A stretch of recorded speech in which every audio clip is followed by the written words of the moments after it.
Welcome to the latest episode of 5 on the Floor on the 5 Reasons Sports Network. Thanks for joining us on your favorite podcast app, on Apple Podcasts, on Android, Spotify, or the 5 Reasons YouTube channel. Also, check out Off the Floor. That's our Discord server, $2.99 per month. Greg just did a Q&A on there yesterday. All of our hosts at 5 on the Floor and around the network are going to be doing these as well. Get away from Twitter and politics. Just talk Heat and the NBA and other sports if you choose to. We got channels for that too. Find the link right here in the description, Off the Floor. Also, check out the great sponsors of the 5 Reasons Sports Network. Includes Prize Picks. Use the code 5, F-I-V-E. They have a new match. I'm sorry, I bungled that. They have a new match. You put down $5, they give you $50. That's right. Use the code 5, though, F-I-V-E. Download the app from the Google Play Store, the Apple App Store, or prizepicks.com. This is our daily fantasy partner. Get in there before the Thursday night game and, of course, before the NBA season because we're doing daily Prize Pick shows once that starts. Again, use the code 5 at prizepicks.com. And now, today's episode.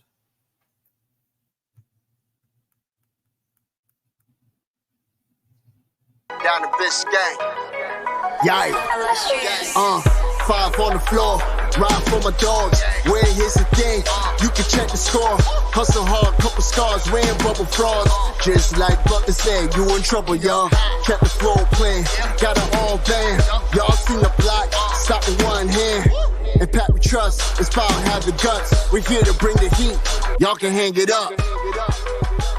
Welcome to 5 on the Floor, a daily insider show on the Miami Heat and the NBA, featuring Ethan Skolnick, Greg Sylvander, and Alex Toledo, plus others from the 5 Reasons Sports Network. All right, welcome back to 5 on the Floor. Here's today's floor plan. I'm Ethan Skolnick. You can follow me at Ethan J. Skolnick and 5 Reasons Sports. I got Alex Toledo. You can follow him at Tropical Blanket. Make sure you check out recent episodes. Greg Sylvander and I went through the current Tua situation with the Dolphins and compared that in some ways to what the Heat did with Chris Bosh and Alonzo Mourning. So if you want to go back in time a little bit, or you're Dolphins fans, that might be the episode for you. Also have more training camp preview episodes. Team is going to be in the Bahamas. Well, they have Media Day first on September 30th. They'll be in the Bahamas that night, and they'll be there the rest of the week. So we'll have plenty of coverage of that. I'll be down there along with our guy Timothy Bain, our Bahamian correspondent. We'll have coverage for you on a daily basis. And because of that, because we're less than 2 weeks from training camp now, Alex and I are going to do a little exercise. And I'm going to start by saying that I know where a certain segment of Heat fans is going. You're carrying water. You're okay with them running it back. I do think facts matter. Context matters on occasion. And so we're going to go through the training camp rosters of the last 3 seasons. So 2 years ago, they were in the Bahamas. Last year, they were in Boca. This year, they're in the Bahamas. And we're going to compare these 3 training camp rosters to try to get an assessment of whether or not the team is actually worse off than they were then. Now, again, for context, both of those teams ended up in the play-in. One of those teams got out of the play-in and went to the finals. The other team got out of the play-in but was basically food for the Celtics, especially after Jimmy got hurt. So I'm not saying that these were elite training camp rosters, even though, again, one went to the finals, but one did accomplish some kind of objective, and the other one might have. We'll never know, but I don't think so because they couldn't get healthy the whole year, so I'm not going to give them the benefit of the doubt of health. But let's go through it. Do you want to start with this year's training camp roster, or do we even have the full thing here? Hold on. I think we know it. So why don't we start here? Alex, let's go back 2 years, okay? Yes. Let's start with 22-23. This is the one in the Bahamas.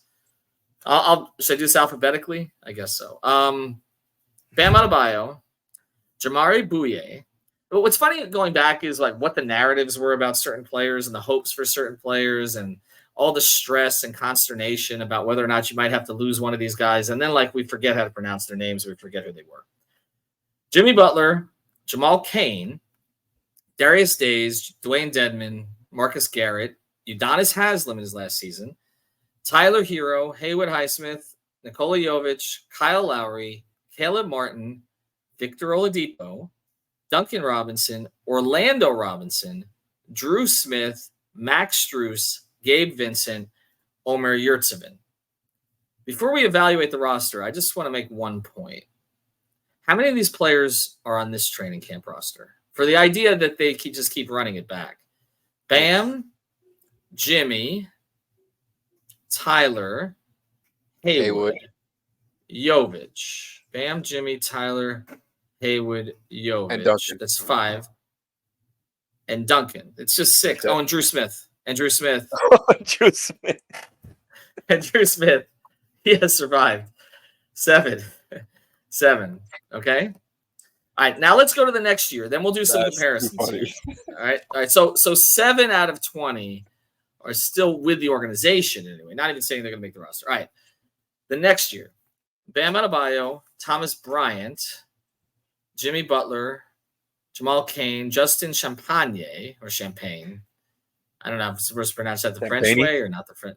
I don't know. Champagne. I might get it right on the 5th try. Cheick Diallo. Was that how we pronounce his name? I never really got to know him.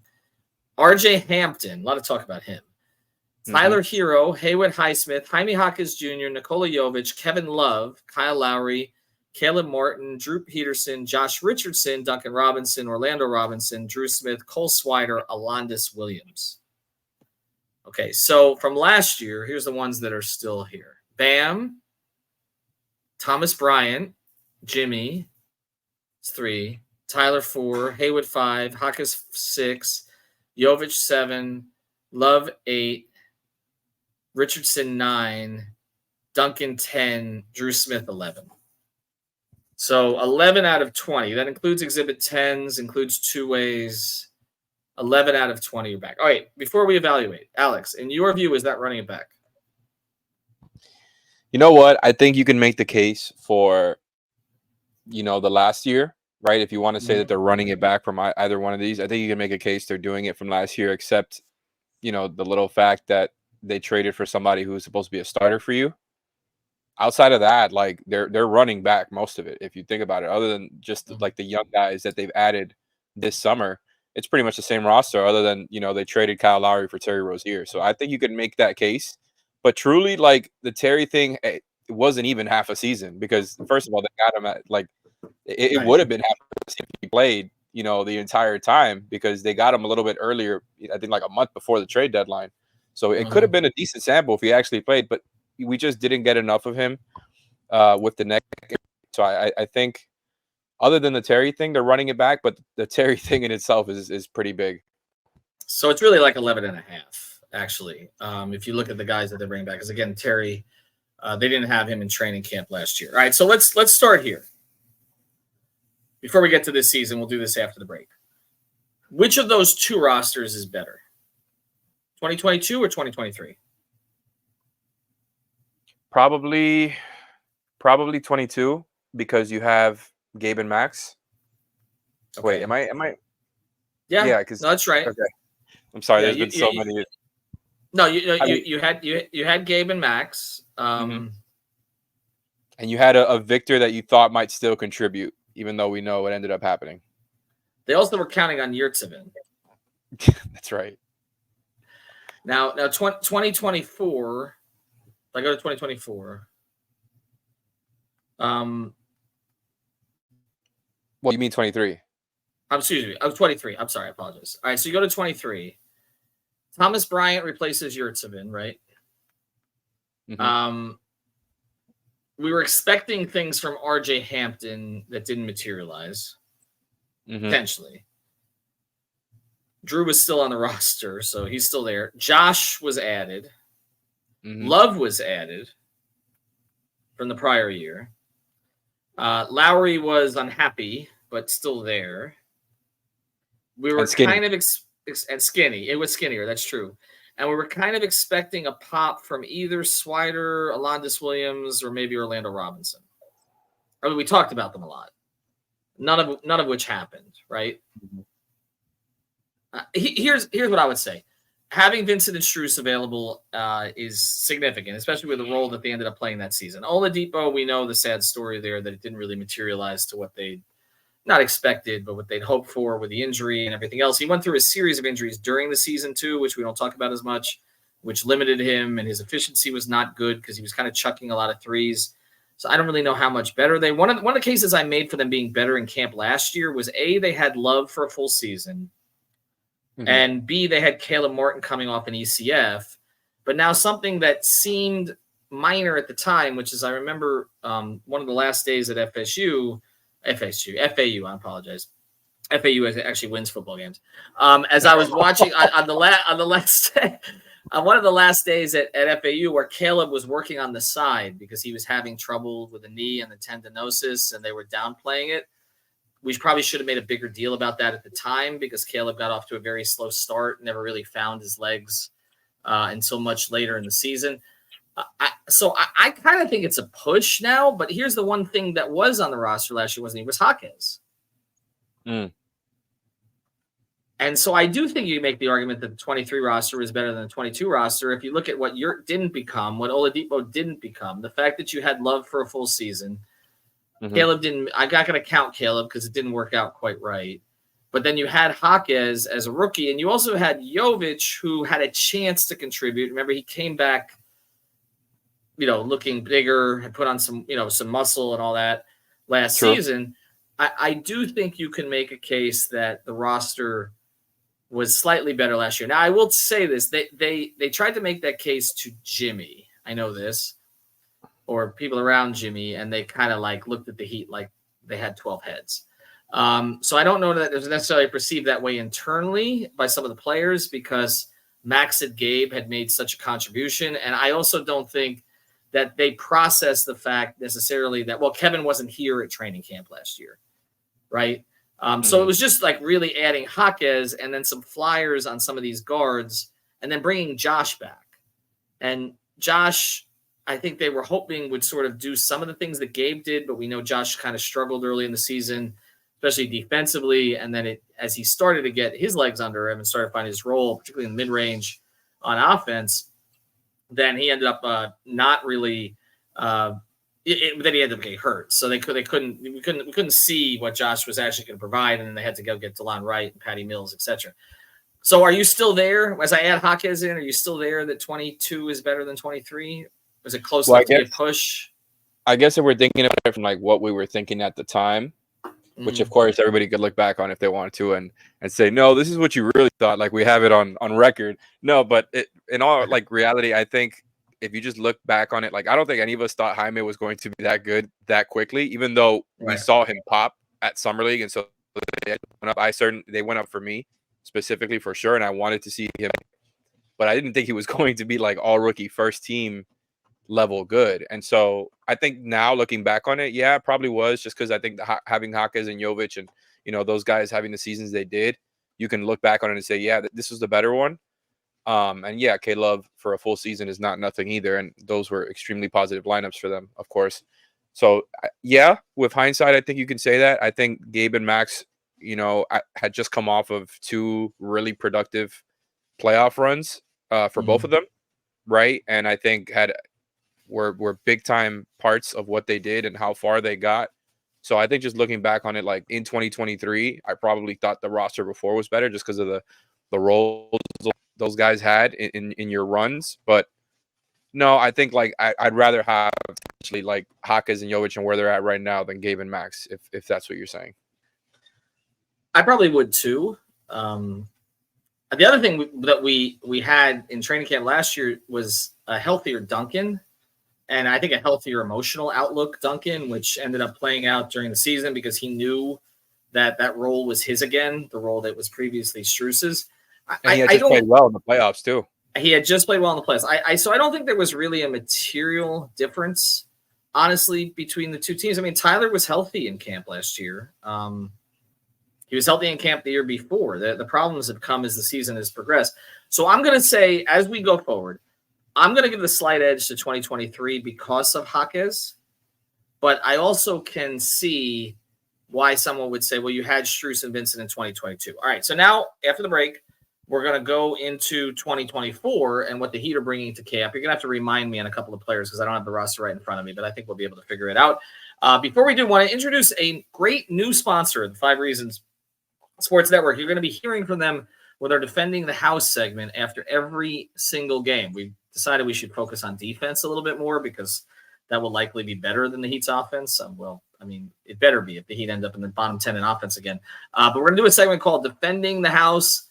If you want to rent, or more to the point, if you want to buy or sell a house, these are the people that you should reach out to. This is the real estate shop based in Broward County, but service the entire Tri-County area. Javier Iglesias, Amanda Martin. This is a family business. They treat you like family. They help buyers and sellers in real estate with an honest, approachable, and smart approach to everything they do. They're nimble and protective of their clients. Again, as I said, they service the entire Tri-County area. They've got a proven on-market strategy. The real estate shop sellers earn the most money in the shortest time frame because they have a deep understanding of the local market and the people who live there. So they're dedicated to ensuring a smooth and enjoyable home buying and home selling journey. Again, you'll hear about them a lot this season with our Defending the House segment. But for now, find them at the Fort Lauderdale Realtor on Instagram. Again, that's at the Fort Lauderdale Realtor, or their website, Real Estate Shop FL. That's with 2 P's and an E, realestateShopFL.com, or give them a call at 9. So again, that's the Fort Lauderdale Realtor, and find them at 954-268-9812. All right, so Alex, let's go through this roster. I mentioned 11 guys are back. That does not include Rozier. So for the purposes of this exercise, he was not with them last year because we're comparing training camp rosters. So let's go through some of the new additions. I know people are going to say, who is there? Thomas Bryant is back. Josh Richardson is back, so those don't count. Drew Smith is back, doesn't count. Jimmy's back. Bam's back. Tyler's back, doesn't count. Duncan Robinson is back, doesn't count. Cole Swider, they've moved on from. Alondas Williams, they've moved on from. Orlando Robinson, they've moved on from. Same for Drew Peterson. Caleb Martin, they tried to keep, but his agent ended up screwing up, and so he's in Philadelphia now for half the money. He's not here anymore. Kyle Lowry was traded before the end of the season, so he's no longer here, replaced by Terry Rozier. That's probably one of the major comparisons we'll make. Love is back, so he doesn't count. Jovic is back with more experience now, starting experience under his belt. Jaime Jaquez is back after playing 75 very strong games. Haywood Highsmith is back. Okay, so those are the guys that are back. Jamal Cain, they moved on from. Who have they added? Kel'el Ware. They've added Alec Burks. Alec Burks. Let's go through the free agents first. Let's go through the veterans first. Alec Burks and Alec Did Burks. they add another veteran free agent? I'm forgetting. Well, no, we're counting Rozier, so it's Rozier over Lowry, right? Okay. First, let's go through the players who are back. Okay. Do you think, as a collective, those players will be better? As a collective. Jaquez's second year, Jovic's third year. Don't count Rozier here. Jaquez's second year, Jovic's third year. But again, coming off, being core players for them last season. Jimmy, we don't know. Tyler, we're assuming is going to be at the same level or better. Bam, we expected a bit of a jump off what happened in the offseason. Duncan, I think if he was healthy, we would expect more than maybe we did last camp because of everything he showed the first 2/3 of the season, but we don't really know how he's coming back from the back. And Josh is coming off a shoulder injury. I think collectively, those guys that are returning, you could say, yeah, they're going to get better, just pretty much solely because of Jaquez and Jovic. And that doesn't mean I think they're both going to take huge leaps. I think it's just expected growth. And I know that growth in the NBA and just in general is not like a linear thing, right? So they can have a down year for all we know. But I think just like in the space that we're in right now, with both of those guys kind of being ahead of schedule and what they've shown, I don't think a lot of what they've shown, that's fluky in any way. I think all of it has been pretty encouraging. The 2 games that they bring are things that they can use. And so I think you can just collectively say they'll be better just because of them. And also because Jimmy, if he declines from last year, then they have a real problem on their hands. Because I'm not one of those people that's expecting him to have an amazing contract year season. Maybe he's a little better, plays with a little bit more effort on the defensive end like we've seen in other regular seasons. I don't expect a big scoring year from him. But if he gets worse, that's a real problem. And so I just think collectively, yeah, they'll be better, but it'll mostly be because of the young guys. Because I think Duncan is one where it's I hope he's back to the level that he's at. I'm not really worried about him getting better. I just want him to get back to what he was doing, right? Before the back injury. Okay, so let's get to the rest of the roster. By the way, I think that collectively it's better simply because I think that we know what Jaquez is now, and we have an idea of Jovic's growth, and so I think I would give the minor advantage to this one. in terms of those same exact players. But let's go through the guys who are gone. Let's start with the veterans, the guys who are here as opposed to the ones who are gone. So it's Rozier over Lowry by far, in my view, if Terry's healthy. But then the other one is you lost Caleb and you replace him, I guess, with Burks. Yep. That should be a downgrade. And I like the Burks signing for what it is. I mean, I think he's going to shoot the ball well, and I think Spo's going to have him shoot a lot. He's been over a 40% three-point shooter the past 4 years. But, I mean, he played pretty well in the playoffs. He's not coming off, practically being Eastern Conference Finals MVP. So we can't lie to ourselves and say that's an upgrade. So I would say overall, Rozier and Burks versus Caleb and Kyle. I think that's an upgrade, man. And again, all of this is dependent on health, right? And it's for a lot of reasons, but mainly because the Terry thing. Like, we just don't know what's going to happen with him, right? And we saw that report from not that long ago that he's, like aiming to get back to 5-on-5. So that's not great. If you're just talking about health, right? Like if you're guaranteeing health, I think it's an obvious upgrade. I thought Terry, what he showed last season was tantalizing. I don't think it's a needle mover in the sense that it takes them from non-contender to contender, but I think we all thought, especially at the time, that they needed something else, right? Something to bolster their offense. I think that the Lowry thing was kind of, it was like a snowball going downhill, right? Like it just kept getting bigger and bigger. It was snowballing. And I think people look back on it now. It's like, was it worth it? I think we'll, the jury's still out. But what I did see from Terry before he was hurt, I think it was a clear upgrade. And then the other thing is, I want to call right and say something that other people might think is crazy, but I wouldn't be completely surprised if Alec Burks had a better regular season than Caleb did last season. I'm not saying it's going to happen. I'm not expecting that, but I do think Caleb's regular season was a bit disappointing, especially after what he came off of. And you mentioned early in the episode the tendinosis. It ended up being a pretty big deal. We were worried about it, going into the season, and I think rightfully so. And it played out that way because the defense was not as strong. It got a little better as time went on. The offense was inconsistent. I think finishing all of that. So he was okay, but I didn't think he looked as good as he did the 2 seasons before that. And I think Alec Burks is probably better than a veteran minimum player. And I think the guy can still play his game, and he's not currently hampered by injury. So if he's given a role in the back end of the rotation, I wouldn't be surprised if he just had a nice season, right? Like he has a good shooting year. You're like, wow, this guy was a nice addition for the veteran minimum. Now, if you're including Caleb's Eastern Conference Finals into this whole thing, then it completely changes everything. Yeah. We're comparing training camp rosters, so we can, but I can't go that far. I don't think the expectation. I like the Burke signing. I think that he'll be a piece for them. I don't think he'll stay in the rotation the entire season, but I do think there'll be pockets of the year where he plays quite a bit, and then maybe he gets phased out as time goes on, especially if Larson pops, and we'll get to the young guys here in a second.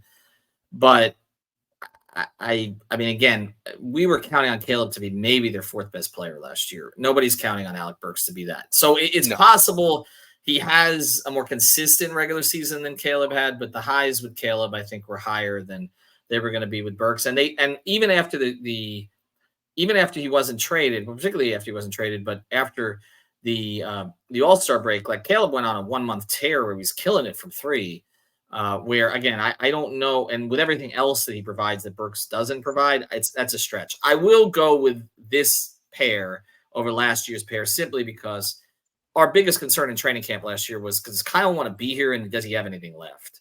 And he was like, at first day at the press, like at FAU, he was like, I'm a starter. It's better to have Terry Rozier there. As long as Terry Rozier's neck allows it to be playable, it's better than having Kyle Lowry by more than the difference between Burks and Caleb, even if you're going with Caleb. So I'm going to say upgraded, and I'm going to say the other group is upgraded internally, barring a setback with Duncan and barring Jimmy looking like he doesn't want to play.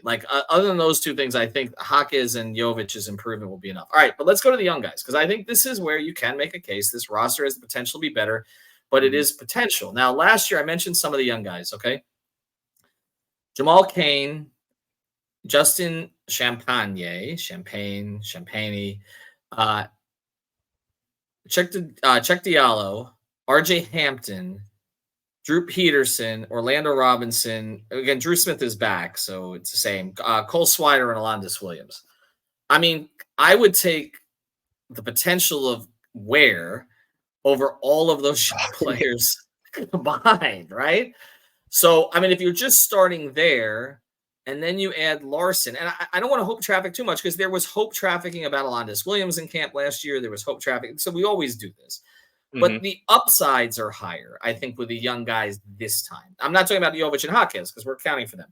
But I'm talking about kind of the others who are sort of considered to be possible contributors or may have to wait a year. The upside of Ware, Larson, and probably Keshad Johnson are higher, and that's before we get to Isaiah Stevens coming in on a Exhibit 10 after what we saw from him in Summer League. I don't know if I'm missing somebody that we have higher hopes for, but Josh Christopher. And Josh Christopher, right. Keshad Johnson. I don't know if you mentioned him. But I mentioned him, but Christopher, to me, there's a little bit of an R.J. Hampton thing there. We're talking about a former first-round pick who we're like, okay, has some athletic ability they don't have on this team. And we saw with Hampton, other than I spoke credited him one day for a bunch of steals and deflections and all that kind of stuff. Other to that's basically, I think there's some comparison between the two of them. I mean, we saw Josh Christopher do it in Summer League. We didn't get a chance to really see that with Hampton, but I just think overall, if you look at just those three guys alone, I think Keshad Johnson to me has more of a chance to fit with this team than say Jamal Cain did, where it was clear that Spo, let's make that comparison because Spo clearly didn't want to play Cain after a certain point, and they almost cut Cain in camp last year, and then he had a big preseason, like couple of games, and so they ended up giving him the two-way, and we made a big deal. Why didn't he get a full roster spot? But if we're comparing Kel'el Ware and Orlando Robinson, there's no comparison there. And if we're comparing Larson to, I don't even who the comp would be there to what? To Swider, maybe? Yeah. To one of the wings, right? Mm-hmm. I mean, they're young guys. There's a much higher ceiling with these guys. Yeah, there's no doubt about it. I think this is the clearest one, right? Where it's like this is the most obvious upgrade. I think when you look at, like you mentioned, right, just Ware by himself, that's already like more intriguing than the entire prospect list you mentioned of from last year. And then you add in like having another second rounder in Larson. You add in what we saw from Keshad, what we saw from Stevens and Christopher. And yeah, we're right back to kind of the cycles that we've been in the past couple of seasons where we see with some of these guys, like we might see a skill set that's intriguing in Summer League, and we kind of talk ourselves into it. I think this part of the fun with younger guys, right, is like trying to project what they're going to become, how they can be used in Spo's system. And I enjoy doing that every season. But I think, frankly, this is just an obvious upgrade. Like I had maybe some hope that RJ Hampton could turn into a positive guard defender. And then like 2 seasons ago, I was intrigued with Darius Days. Like these guys have come and gone, right? We don't even like, I can't remember the last time I heard Darius Days' name mentioned, right? But despite all that, right, like trying to account for these cycles that we've gone into with some of these young guys in the past, I think it's way better. Like I think Keshad Johnson is somebody who's supposed to be a second round pick. So, if you want to channel the heat here, you can say it's like having another second round pick, right? No, and Josh Christopher is like having another first round pick. Well, Derek Jones was like having a first round pick, which kind of was true. I think if you're objectively, I think Josh Christopher, what he offers is more intriguing. I think he was much more productive than Hampton was. I think Christopher actually showed off like a defensive skill set on top of what he did offensively, right? Whereas Hampton, it was more like, okay, he might be a positive defender for you, but what does he give you on offense? So I think off of that, Christopher is more intriguing.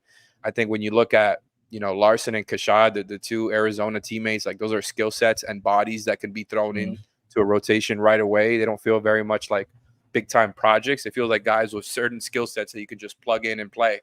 Ware is obviously intriguing for a bunch of reasons. And as we've talked, through the summer, I just think this is easily, in my opinion, the best young core they've had in the Jimmy era, even if you want to include like the intrigue of rookie Tyler and rookie Kendrick Nunn, not to mention like that was Duncan's first year being a starter and being a real part of the rotation. Like I get that. It might not surpass that level of productivity. But if you're also including Jaquez and Jovic into this young core, I don't think it's particularly close. I think this is but that's the thing then. So if that's the case, Alex, why is everybody so down on this team? Because I didn't feel the level of negativity quite like this last camp. I mean, there was frustration that they didn't make a move to improve the team, and that Kyle was still back. It was more about Kyle last year than it was about Tyler. This year it's about Tyler. But last year was more about Kyle being back and that they didn't improve the team coming off a finals run, right? Okay, so I heard, but it was okay. But there was a whole Tyler's summer back. going after Dame, and there was that's true, but there definitely wasn't this level of negativity in 22. I know, because when I was in the Bahamas, there was a pretty good feeling about that team. But again, there were projections about Yurt and Oladipo. And I know for a fact Spo liked his roster better last training camp than he did the year before. He felt that it aligned better. And it looks to me like what are we really – what is the downgrade? Like we're talking about – okay, it's basically Caleb to Burks. And it's not Larry to Rozier, and it's Jimmy to Jimmy. Is that what we're talking about? Is this really all about – or the fact that Tyler's back? Like I don't understand why people are more down on the team this year than they would be last year. That's what I'm getting at. I get that. I completely get that. And I do feel that there is a positive mindset or outlook when it comes to the young guys from Heat fans. People who are paying attention, I think, are encouraged by the young guys for the most part. So it's nice that, people are kind of united there. But it's also easy to be kind of encouraged right now because they were the Summer League champs and everybody kind of played their part, right? So, who knows if everybody stays with that mindset, right? Like if Ware comes out, it doesn't look great, or if Larson comes out, it doesn't look great. I'm sure some opinions will change. But as of right now, I feel everybody's encouraged by that. I think it comes with a feeling of like they've plateaued, right? Or like you got so close, but now it's over, like the window's done. I think a lot of people kind of share that sentiment where it's like you didn't add another star for Jimmy. He just had a down season, and now he just turned 35 the other day. Right. Is the window over? And everybody's frustrated with Tyler. I think maybe some people don't think that Terry was enough of a move to get you back into contention. I think those feelings are valid. Maybe a bit overstated, because I do think like what we've seen here, and I'm just gonna say it, and I know I like last year, for example, I thought maybe Josh Richardson could give you more of a contribution, or at least close enough of a contribution to what Gabe was giving you. I was completely wrong there, right? Like I like Josh. I like what he was giving you before the injury. I think it was far off, right? I think when you look at the Caleb Burks thing, like I said, I'm not expecting Burks to be better. I wanted Caleb back for a long time. I thought, what they ended up offering him was an overpay. And, it was probably more like if they would have offered him what Philly ended up offering him, I think that would have been a lot more fair. All of that, right? Despite all of that, me wanting to bring Caleb back, I still think this is a much better roster training camp wise than the past 2 years, just especially like doing this exercise and looking at the names on both of these rosters. I think this one is clearly better. Now, the difference is, like you mentioned, Jimmy. Like I think there's a little bit of concern about, what his motivations are. How much can he give you? How are you supposed to get out of the play-in if you also need him to be healthy for the playoffs? And we don't really expect him to really turn it up all that much in the regular season. I think it's a lot of concerns kind of coming together, right? Where it's like they've plateaued. Can they get back to, the top? But just objectively, I don't know how you can look at this training camp roster and tell me last year's was better. I really can't see that. And that's why I think that we may have a little bit of a sentiment change in camp. Like I'm trying not to hope traffic this because we have to see the players, and obviously buzz out of camp is typically positive. But I do think that when Heat fans start to see some of the young guys playing with the veteran guys and holding their own, like we're starting to see some of the skill sets we saw in Summer League that are translating, maybe even in some limited ways, but maybe Ware's athleticism and defensive ability, Larson's moxie, Kashad Johnson's kind of being like sort of a Heat culture fit that you could plug in everywhere. I do think that there's going to be a bit of a sentiment change. I think the other reason that the sentiment is so negative is because Boston just won the championship, and that it does appear that the Heat are like stuck in the middle between some teams that all got better above them and then some teams that they can't really drop below. And so I think it's more about what's happened outside of them than them specifically. right? It's kind of this like, okay, well, the best that they can hope for is to maybe get to be a 5 or 6 seed because the East is so strong. But all I'll say about that is, and again, I'm not picking them to be a top 4 seed at the moment, okay? But all I'll say about that is, let's see how Milwaukee looks. Like, are their old players going to stay healthy in camp? Like, let's see if Orlando has a little bit of fat cat syndrome after making the playoffs. Let's see if the Cleveland fits continue to be sort of a little weird. And let's see, I know that Greg thinks Indiana is going to have a big pop year in the regular season. I don't. I think that they're going to be figured out a little bit.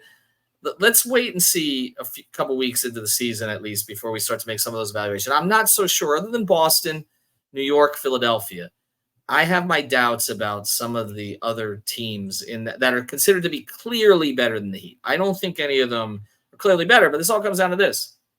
What Jimmy are they getting? We could probably end every episode that way. But I do think this roster has more potential. It'll make more mistakes, but I think it has more potential just because of the upsides of the young guys and having Rozier there, if healthy, over Lowry. I think it's better. I think the problem for Heat fans is it's not significantly better enough clearly until they see these guys on the floor. I want to thank Alex. I want to thank our sponsors, PrizePicks.com. Use the code 5FIVE or the real estate shop. Check them out, the realist, 4-letter realtor on Instagram, or the real estate shop FL or realestateshopfl.com on your internet. Anyway, I don't know where I was going with that. Have a good one, everybody.